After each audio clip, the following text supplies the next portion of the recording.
नमस्कार। आज हम विज्ञान, गोपनीयता और भू राजनीति की एक बहुत ही दिलचस्प कहानी में गोता लगाने वाले हैं। ये कहानी है कि कैसे भारत ने दुनिया के सबसे ताकतवर क्लब में अपनी जगह बनाई। चलिए शुरू करते हैं। सोचिए, तारीख है 18 मई 1974। जगह राजस्थान का सुनसान पोखरण रेगिस्तान। यही वो दिन था और यही वो जगह जहां भारत ने दुनिया को बिल्कुल हैरान करते हुए परमाणु शक्ति वाले देशों की लिस्ट में अपना नाम लिख दिया था। और जैसे ही ये टेस्ट सफल हुआ, उस वक्त की प्रधानमंत्री इंदिरा गांधी को एक बेहद गुप्त कोडेड मैसेज भेजा गया। सिर्फ 3 शब्द, बुद्ध मुस्कुराए हैं। बस इन्हीं 3 शब्दों ने पूरी दुनिया में जैसे तूफान ला दिया था। तो सवाल ये उठता है कि ये सब आखिर हुआ कैसे? एक विकासशील देश जो उस वक्त गरीबी से जूझ रहा था, विदेशी सहायता पर निर्भर था, उसने आखिर दुनिया के सबसे खास क्लब में इतनी खामोशी से एंट्री कैसे कर ली? ये एक बहुत बड़ी पहेली है और आज हम इसे ही सुलझाएंगे। इस कहानी के जड़ों तक पहुंचने के लिए हमें थोड़ा पीछे जाना होगा। उस दौर में जब भारत पर हर तरफ से जबरदस्त भू राजनीतिक दबाव था। एक ऐसा समय जब देश को अपनी सुरक्षा के लिए कुछ बहुत सख्त कदम उठाने पर मजबूर होना पड़ा। और इस पूरे कार्यक्रम की नींव वो रखी थी महान वैज्ञानिक डॉक्टर होमी जहांगीर भाभा ने। उनका विजन बिल्कुल साफ था। वो 1940 के दशक से ही कह रहे थे कि भारत को सिर्फ शांतिपूर्ण ऊर्जा के लिए ही नहीं, बल्कि अपने राष्ट्रीय रक्षा के लिए भी परमाणु क्षमता की जरूरत है। अब सोचिए, 60 का दशक भारत के लिए कितना मुश्किल रहा होगा। एक के बाद एक संकट दरवाजे पर दस्तक दे रहे थे। 1962 में चीन के साथ सीमा युद्ध में हार। फिर ठीक 2 साल बाद 1964 में चीन अपना पहला परमाणु परीक्षण करता है। फिर 1965 और 1971 में पाकिस्तान से जंग। मतलब देश के लिए ये एक बहुत ही गंभीर सुरक्षा संकट का समय था। और 1971 की जंग तो जैसे एक टर्निंग पॉइंट साबित हुई।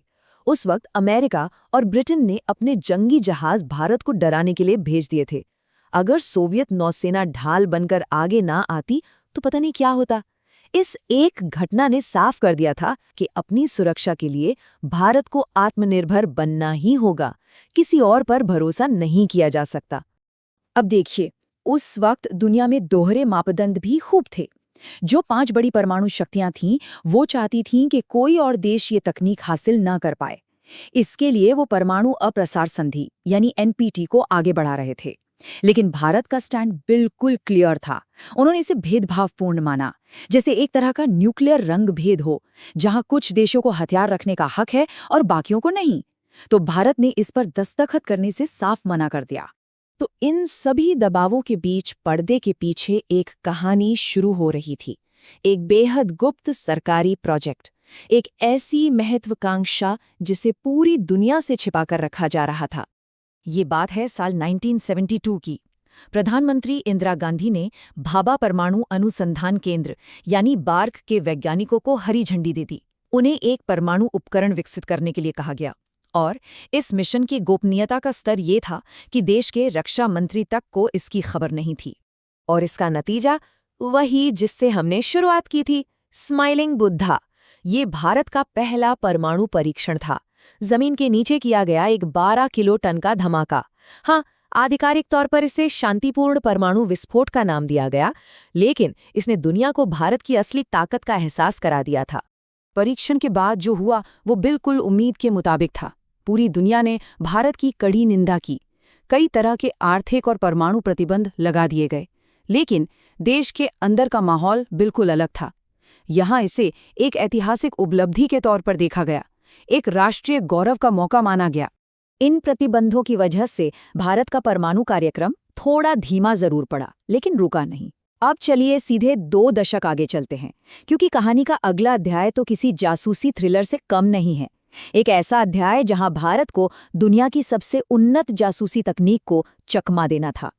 हुआ ये कि 1995 में एक और परीक्षण की कोशिश की गई, लेकिन इस बार अमेरिकी जासूसी सैटेलाइट्स ने तैयारियों को पकड़ लिया और अमेरिका के दबाव में उस परीक्षण को रोकना पड़ा।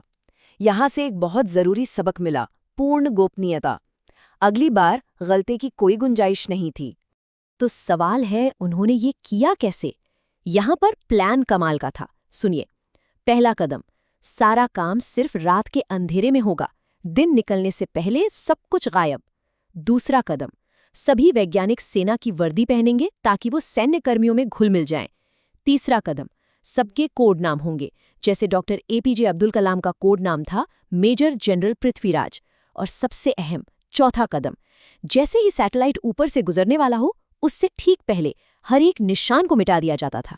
गाड़ियों के टायरों के निशान से लेकर हर चीज, जैसे वहां कभी कोई आया ही न हो। और इस कमाल की गोपनीयता इस जबरदस्त प्लानिंग का नतीजा था ऑपरेशन शक्ति। इस बार नेतृत्व था प्रधानमंत्री अटल बिहारी वाजपेयी के हाथ में, और भारत अपने इतिहास के सबसे साहसिक मिशन को अंजाम देने के लिए बिल्कुल तैयार था। और फिर वो दिन आया, 11 मई 1998। पूरी दुनिया की जासूसी नजरों से बचकर भारत ने एक साथ 3 परमाणु उपकरणों का सफल धमाका कर दिया। पोखरण की जमीन एक बार फिर कांप उठी और इसकी गूंज से पूरी दुनिया हैरान रह गई। लेकिन बात यहीं खत्म नहीं हुई। अभी दुनिया इस खबर को ठीक से समझ पाती, उससे पहले ही ठीक 2 दिन बाद 13 मई को 2 और छोटे उपकरणों का परीक्षण कर दिया गया। अब इसमें कोई शक नहीं रह गया था कि भारत एक परमाणु शक्ति बन चुका है। सोचिए, सिर्फ 3 दिन में 5 सफल परीक्षण। इसके ठीक बाद भारत ने आधिकारिक तौर पर खुद को एक पूर्ण परमाणु हथियार संपन्न देश घोषित कर दिया, और इस एक ऐलान ने वैश्विक शक्ति संतुलन को हमेशा के लिए बदल कर रख दिया। अब इस ऐलान के बाद पूरी दुनिया में जाहिर है हड़कंप मच गया। तो चलिए देखते हैं कि इसके बाद आखिर हुआ क्या और भारत ने विश्व मंच पर अपने इस कदम को कैसे सही ठहराया। अंतर्राष्ट्रीय प्रतिक्रिया, जैसे कि उम्मीद थी, बेहद सख्त थी। उस वक्त के अमेरिकी राष्ट्रपति बिल क्लिंटन ने कहा कि भारत की यह कार्रवाई अंतर्राष्ट्रीय शांति के लिए एक खतरा है, और उन्होंने परीक्षण रोकने की मांग की। इसके साथ ही कई देशों ने भारत पर फिर से कड़े प्रतिबंध लगा दिए। लेकिन इसके जवाब में प्रधानमंत्री अटल बिहारी वाजपेयी का स्टैंड बिल्कुल साफ था। उन्होंने कहा कि हमारा इतिहास गवाह है, हमने कभी किसी पर पहले हमला नहीं किया। ये हथियार हमारे देश की सुरक्षा के लिए है, किसी को डराने धमकाने के लिए नहीं। और इसके पीछे एक बहुत ही चतुर रणनीति भी थी। भारत ने तर्क दिया कि तकनीकी तौर पर उन्होंने कोई अंतर्राष्ट्रीय कानून तोड़ा ही नहीं है। कैसे? देखिए, एनपीटी पर तो भारत ने कभी दस्तखत ही नहीं किए थे। सीटीबीटी यानी परीक्षण प्रतिबंध संधि उस वक्त भूमिगत परीक्षणों को नहीं रोकती थी।